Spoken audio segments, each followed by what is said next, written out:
하늘 끝까지 올라갈 때까지 이제 올라가 있는, 교만해져 있는 이 바벨론을 향해서 하나님께서 무서운 경고를 하고 계시죠.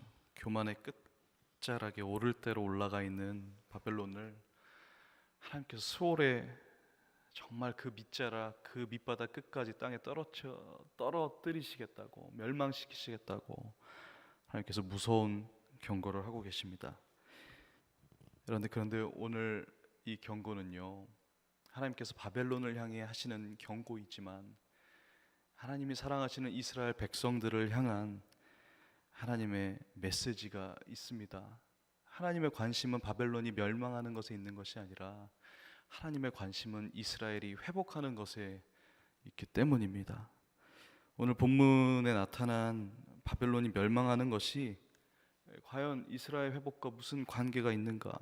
단순히 바벨론에 침공되었던 이스라엘을 향해서 그들을 억압했던, 하나님의 백성을 억압했던 그 바벨론을 하나님께서 멸하시기 위한 것인 아니라는 거예요. 만일 그런 이유였다면 하나님께서 처음부터 이스라엘 백성들을 바벨론의 포로로 잡혀가게 하실 리가 없죠.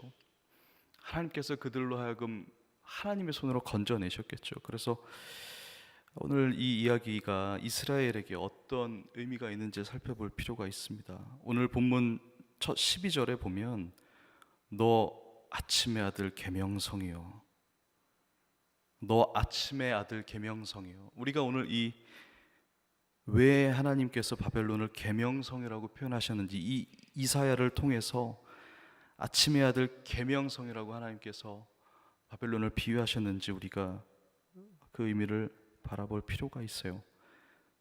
이것은 동이 트기 바로 직전에 새벽녘, 가장 어둡지만 가장 밝음이 오기 바로 그 직전에 가장 밝은 별을 의미합니다. 밤하늘에서 사람의 육안으로 볼 때에 가장 강하게 빛나는 별이 바로 금성이에요. 오늘 지금 여기에 아침의 아들 계명성이라는 것은 해가 뜨기 바로 직전 새벽녘에 가장 밝은 빛을 나타내는 그 금성을 얘기하는 것입니다.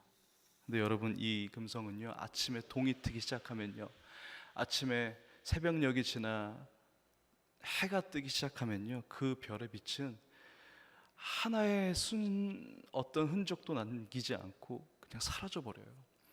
이것은 인간의 교만함이, 인간이 추구하려는 그 높아지려고 하는 마음이 얼마나 허망한 것인지, 얼마나 허무한 것인지를 상징하는 겁니다.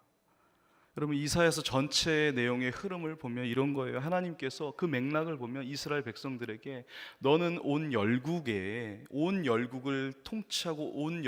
통치하고 책임지는 제사장이라고, 너는 선지자라고 하나님 부르세요. 열방을 책임지는 하나님의 도구라고 말씀하세요. 열방을 통치하는 하나님의 백성이라고 말씀하세요. 그런데요, 아수르와 바벨론 같은 열국들의 눈에 보여지는 그들의 말과 병거들 때문에, 그들의 몸과 나보다 훨씬 더 우월해 보이는 그 문화들 때문에, 내가 가진 것보다 더 많은 것을 가지고 있어 보이는 그 모습 때문에 이스라엘 백성이 자신의 존재 가치를 잊어버려요. 오히려 그들로부터 삼킴을 당하고 나서도 그들처럼 되기를 바라는 거예요. 하나님이 너는 이 열국을 통치하는 내 선민이라고 말씀하셨는데, 당장 눈앞에 보여지는 그들의 거대한 군사력 때문에 두려워하게 되는 거예요. 그들이 이스라엘을 삼켜버렸을 때 그들의 문화를 오히려 어쩌면 선망하게 되는 거예요. 여러분, 누군가를 선망하면, 누군가를 깊이 존경하고 누군가를 바라면 그들을 닮아가게 됩니다. 누군가를 선망하면 그 선망하는 대상이 추구하고자 하는 가치를 우리가 쫓게 돼요. 그래서 부모의 역할이 중요한 거죠. 그래서 스승의 역할이 중요한 거죠. 내가 선망하는 자가 정말 중요하게 생각하는 가치를 우리도 알게 모르게 나의 중요한 가치로 여기게 되는 거예요. 이스라엘이 그랬던 거예요. 이스라엘이 그들의 삶 속에서 그들을 이 세상적으로 강한 능력을 가지고 있었던 바벨론을 선망하기 시작했던 거예요. 하나님의 선민이었지만 하나님의 택함을 받은 열방을 통치하게 될 영광스러운 하나님의 그 영광스러운 빛의 자녀임에도 불구하고 눈앞에 보여지는 그 거대한 말과 병거 때문에 우리를 집어삼킨 그 거대한 찬란한 문화 때문에 이스라엘 백성이 자신들의 하나님이 주신 영광을 잃어버린 거예요. 근데요, 여러분, 그 바벨론이 추구했던 것이 무엇이냐? 오늘 말씀에서 그걸 얘기해 주는 거예요. 13절에 보면 13절 말씀을 같이 읽어볼까요? 13절 말씀에 내가 내 마음에 이르기를 내가 하늘에 올라 하나님의 별 위에 내 자리를 높이리라. 내가 북극 지폐 산 위에 앉으리라. 14절에 가장 높은 구름에 올라가 지극히 높은 이와 같아지리라 하는도다. 하늘 위에 올라 뭇별 위에 내 자리를 높이리라. 뭇별 위에서 다스리려고 하는 거예요. 바벨론이 하려던 바로 그것이. 그리고 가장 높은 산꼭대기에 올라가 앉으려 했던 거예요. 그리고 구름에 올라가서요, 지극히 높은 이와 같아지려 하였다. 이게 무슨 의미냐면 하나님 같이 되려 하였다는 거예요. 하나님과 동등한 입장이 되려 했다는 거예요. 하나님처럼 스스로가 거룩한 자라고 여김을 받으려 했다는 거예요. 그것은 다시 말하면 하나님이 없이도 만족할 수 있는 존재, 하나님이 없이도 존재할 수 있는 존재. 여러분 잘 보세요. 스스로 높아지려고 했고 높은 자리에 앉았고 하나님과 동등한 위치에 가려고 했다는 거예요. 여러분, 스스로가 거룩하다는 것은 하나님의 필요 없다는 겁니다. 오직 우리를 거룩하게 하시는 이는 예수 그리스도의 보혈밖에 없음에도 불구하고 우리 스스로가 구원을 받을 수 있다는 거예요. 우리 스스로가 거룩해질 수 있다는 거예요. 하나님 없이도 가능하다는 거예요. 바벨론의 이 거대한 능력들이 하나님 없이도 가능할 수 있다는 것을 보여줬던 것들이 이스라엘도 어느 순간부터 그것을 선망하게 됐다는 거예요. 내 능력으로, 내 힘으로, 내가 가진 권력으로, 내가 가진 나에게 주어주신 이 능력으로 하나님에 의지하는 것이 아니라, 하나님을 신뢰하는 것이 아니라 내 힘으로 하려고 했다는 것입니다. 하나님의 영광보다도 눈앞에 보이는 바벨론의 그 거대한 문명이 이스라엘 백성에게 만족을 주었고, 하나님의 도우심, 하나님을 신뢰하는 것보다도 그들이 가지고 있는 기말과 병거들이 이스라엘 백성들에게 무언가 더 큰 신뢰를 주었다는 거예요. 하나님의 약속보다도, 하나님의 말씀보다도 더 큰 위안을 받을 수 있었다는 거예요. 여러분, 이스라엘에게 있어서 바벨론은 이처럼 더 영광스러워 보이는 권력이었고 하나님보다 더 의지할 수밖에 없는 능력을 가진 권력이었던 거예요. 우상이 되었던 것입니다. 그래서요, 하나님이 없이도. 여러분, 오늘 하나님께서 이 본문을 통해 우리에게 주시는 교훈은, 오늘 하나님 말씀하시는 교만은 바벨론처럼 엄청난 권력의 끝자락에 올라가 모든 것을 군림하고 모든 것을 다스리는 그 교만을 하나님께서 악으로 보시는 것뿐만이 아니라 우리의 인생 속에, 우리의 삶 속에 작은 영역, 그러나 그 작은 영역 하나님 없이도 우리가 다른 것으로 만족할 수 있다는 그 작은 부분이 있다면 하나님 그것이 교만이라고 말씀하시는 거예요. 눈에 드러나지는 거대한 우리의 우상뿐만이 아니라 눈에 보이지 않지만 우리 속에 숨겨져 있는, 어쩌면 이 부분은 내 힘으로 할 수 있어, 어쩌면 이 부분은 하나님 없이도 내가 할 수 있어 라고 나 스스로도 모르게 우리가 의지하고 있는 하나님 아닌 다른 영역에 대해서 하나님께서 오늘 교만이라고 말씀하시는 것입니다. 오늘 이사야가 그것을 지적하는 것입니다. 그래서 이사야를 통해서 하나님께서 이스라엘에게 요구하셨던 그 마음은 단 한순간도 하나님 없이는, 단 한순간도 하나님 없이 살 수 있는 순간이 없어야 된다는 거예요. 다시 바꾸면 모든 순간이 하나님의 필요로 채워지는 순간이 되어야 된다는 거예요. 이 말을 조금 더 우리말로 표현하면 하나님 없이는 살 수 없는 인생이 되어야 된다는 거예요. 하나님의 도움 없이, 주 없이는 살 수 없다는 고백으로 살아가는 인생이 되기를, 그 이스라엘 백성이 되기를, 오직 주 없이는 살 수 없다고 매 순간 고백하는 나의 백성이 되어지기 원하는 하나님의 그 마음이 오늘 이사야가 외치는 하나님의 마음인 겁니다. 하나님만 신뢰하라는 거예요. 보세요, 여러분, 하나님을 신뢰하는 것이, 하나님을 신뢰하지 않는 것이 바로 교만이라는 것입니다. 근데 보면요, 하나님을 신뢰하지 않는 그 교만한 자의 모습이 16절 그리고 17절에 자세하게 기록되어 있어요. 16절에 보면 너는 보는 이가 주목하여 너를 자세히 살펴보며 말하기를 이 사람이 땅을 진동시키며 열국을 놀라게 하며, 그리고 17절에 세계를 황무하게 하며 성읍을 파괴하며 그에게 사로잡힌 자들을 집으로 놓아 보내지 아니하던 자가 아니냐. 이게 무슨 얘기냐면 결국 바벨론의 왕이 수월에 떨어졌어요.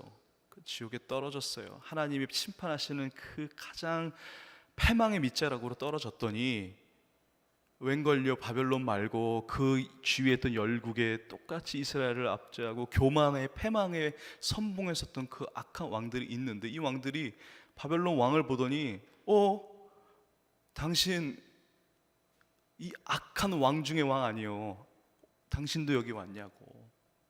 그리고 얘기하는 거예요. 당신은 이 땅을 진동시키며 두렵게 하며 열국을 놀라게 하고 황무하게 하고 파괴하고 사람들을 잡아놨던 그 사람 아니냐는 거예요. 여기에 교만한 자의 모습이 있어요. 악인 중에서도 최악의 사악한 악인이었던 그 바벨론 왕에 대해서 묘사한 그의 모습을 우리 삶 속에 비춰볼 필요가 있어요. 우리가 가는 곳마다, 저와 여러분이 만나는 사람마다, 우리가 영향을 끼치는 그 장소마다 그들이 선한 사람이든 그곳이 악한 자리이든 우리의 모습이 그들에게 어떠한 모습으로 비춰지는지, 우리의 어떠한 향기가 우리에게 나타나는지를 우리가 살펴볼 필요가 있다는 거예요. 이것은 남을 의식하며 살자는 게 아니에요. 우리가 어떤 것을 의식하고 남의 비춰지는 내 모습을 의식하고 그것이 내 향기로 어떻게 드러날 것인지를 고민하자는 것이 아니라 우리가 무의식 중에 우리가 길을 걸어가는 중에 우리에게 어떤 모습으로 어떤 향기로 남을 의식하지 않는 중에 비춰진 우리의 모습이 어떠한지 그걸 어떻게 얘기해 주고 있는지를 때로는 우리가 고민해 볼 필요가 있습니다. 여기 보면요, 가는 곳마다 땅이 진동하고 사람을 놀라게 하고 두렵게 하고 파괴하고 사람들을 억압하고 이 사람이 나타나기만 해도 가슴이 컥 막히고 두려워지고, 제 존재가 그런 존재가 누군가에게 되지는 그런 순간이 있지는 않은지 오늘 한번 스스로 성찰해 볼 필요가 있어요. 이런 바벨론 왕은 그들에게조차 이런 존재였던 거예요. 하나님을 전적으로 신뢰하는 사람들은 그 특징이 있어요. 하나님이 살 수 없다고 하나님 없이는, 도움 없이는 살 수 없다고 고백하는 사람들의 특징은 다른 사람들을 함부로 여기지 않아요. 남을 존귀히 여겨요. 왜냐하면 하나님의 은혜를 알기 때문에 그래요. 하나님의 긍휼함 없이 살 수 없는 내 존재의 가치를 알기 때문에, 그런 나를 하나님이 얼마나 소중하게 여기시고 얼마나 귀히 여기시는지를, 거기에 대한 은혜가 있기 때문에 다른 사람을 존귀히 여겨줍니다. 남을 존귀히 여기는 마음은요, 나를 향한 하나님의 사랑과 은혜를 깨닫는 데서 시작하는 거예요. 아무리 큰 잘못을 한 사람이라 해도 우리가 함부로 말할 수 없어요. 아무리 큰 실수를 한 사람이라 해도 우리가 함부로 판단하고 함부로 여길 수가 없어요. 심지어 여러분 그거 아시죠? 주는 사람은요, 내가 더 많이 준 것만 기억을 해요. 받는 사람은 받는 것밖에 기억을 하지 못해요. 주는 사람, 윗사람일수록 내가 어떻게 키웠는데, 내가 어떻게 줬는데, 내가 얼마나 희생했는데, 내가 얼마나 아낌없이 내 걸 다 줬는데, 받는 사람은 왜 내가 더 많은 것들을 누리는 것을 방해할까? 이런 어떤 생각들을 해요. 우리에게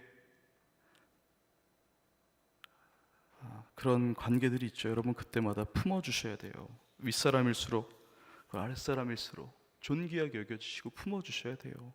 저에게도 저를 따르는 동생들이 있고 제가 섬기는 제 리더들이 있고, 그런데요, 보면 제가 주면 줄수록,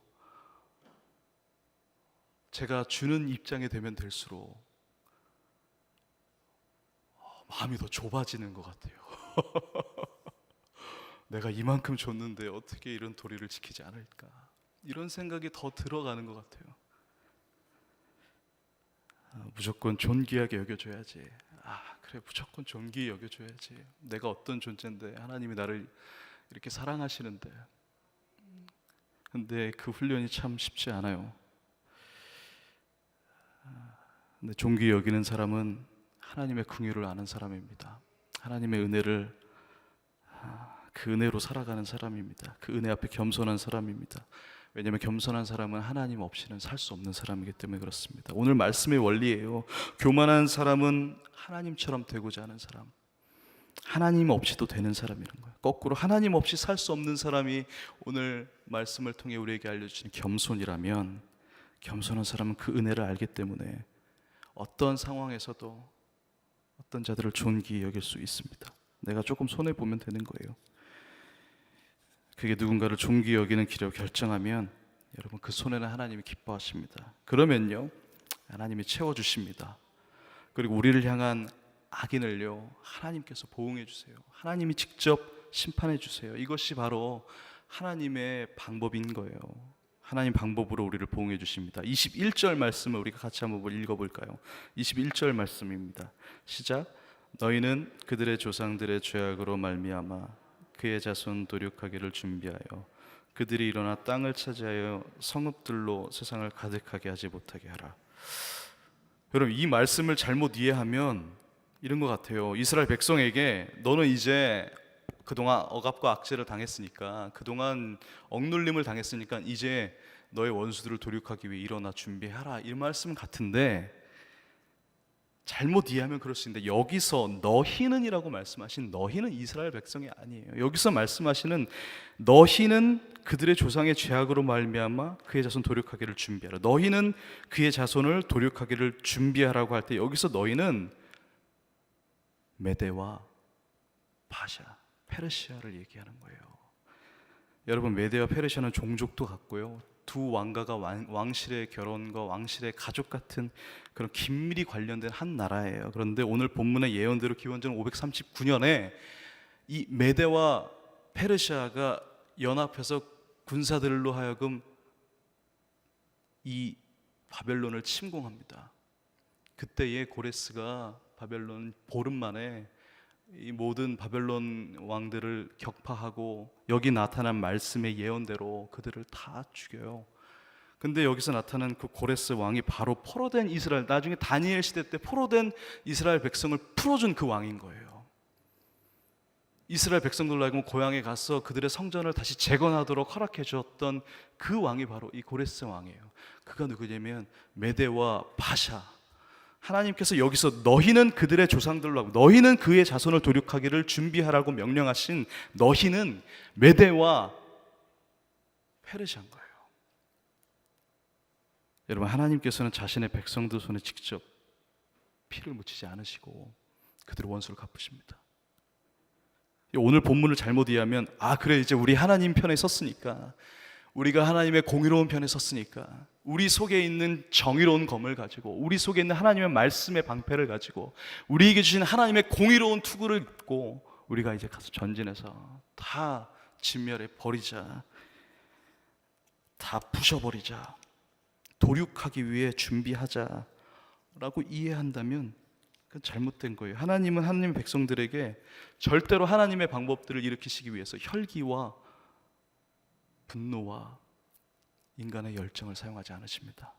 온유함으로, 절제함으로, 그리고 오래 참고 오래 기다림으로 하나님의 승리를 목도하게 하시는 거예요. 하나님의 승리를 목도하게 하시는 거예요. 우리가 그 승리를 우리의 검으로 취하는 것이 아니라 하나님께서 우리에게 주신 승리를 우리가 목도하게 하시는 거예요. 23절에 보면 내가 또 그것이 고슴도치의 구렬과 물 웅덩이가 되게 하고 또 멸망의 빗자루로 청소하리라. 여러분 보세요. 멸망의 빗자루로 청소하리라. 하나님이 청소해 주시겠다는 거예요. 멸망의 빗자루로, 너희가 나의 빗자루가 되어서 너희를 통해서 내가 쓸어버리겠다가 아니라 내가 내 빗자루를 가지고 쓸어버리겠다는 거예요.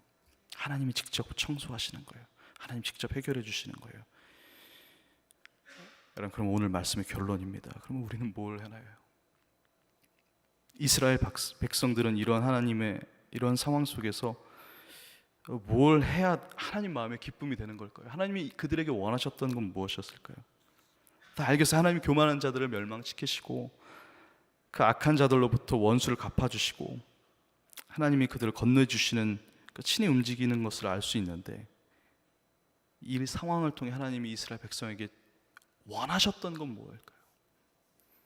그것은 하나님을 전적으로 하나님만 신뢰하라는 거예요. 하나님을 의지하라는 거예요.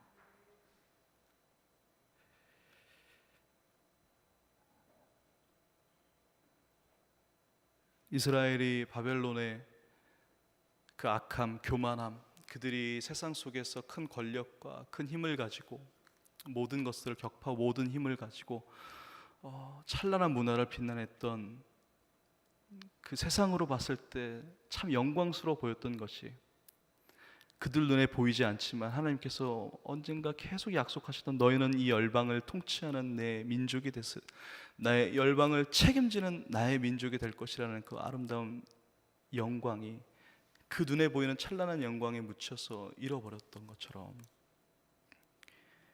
오늘 저는 한번 저의 하루의 인생을 돌이켜 보려고요. 그리고 오늘 시작하는 이 하루의 시점에 오늘 내가 의지하고 오늘 내가 추구하는 가치들, 이렇게 돼야 하나님이 나에게 승리를 베푸시는 거라고 나 스스로가 세우고 있는 잘못된 기준들, 이런 것들을 내려놓고 하나님, 오늘 만나는 관계 속에서 하루하루 주어지는 일터의 나의 상황 속에서 하나님, 내가 온유하게, 내가 절제함으로, 내가 기다림으로, 내가 참음으로, 하나님 내가 조금 손해봄으로 하나님의 온유함과 하나님의 절제와 하나님을 기다리는 것을 오늘 내가 실천할 수 있도록 성령 하나님 내 안에서 역사하여 주옵소서. 그것이 바로 하나님을 향한 신뢰이기 때문에, 그것이 바로 하나님만을 전적으로 의지하는 하나님이 기뻐하시는 겸손이기 때문에 오늘 하루 우리에게 원하시는 마음이 아마 그 마음이 아닐까 생각이 들어요. 우리 삶의 모든 악인들도요, 우리 삶의 모든 문제도요, 하나님의 우리를 회복시키시는 도구가 될 수 있습니다. 여러분, 하나님은 보세요, 이 악한 열왕들을 사용하셨어요. 오늘 우리가 직면하는 어려운 문제들이 하나님이 우리에게 허락하신 하나님의 도구라는 거예요. 청소하시는 그 빗자루라는 거예요. 무엇을 위해서요? 우리의 온전한 회복을 위해서요. 그 회복은 무엇이냐면 우리가 온전히 하나님을 신뢰하는 것, 하나님 한 분밖에는 내가 의지할 분 없다라는 고백이 내 삶으로 나온다는 것, 하나님 없이는 내가 살 수 없습니다라는 그 가난한 심령의 마음이 우리 안에 머물게 되어져서 하나님의 임재 안에 거하게 되는 것, 그것이 바로 오늘 우리에게 허락하신 하나님의 승리입니다. 오늘 그 하나님만 신뢰하도록 그렇게 만드시는 하나님의 축복을 저와 여러분 모두가 누리는 하루가 되기를 축복합니다.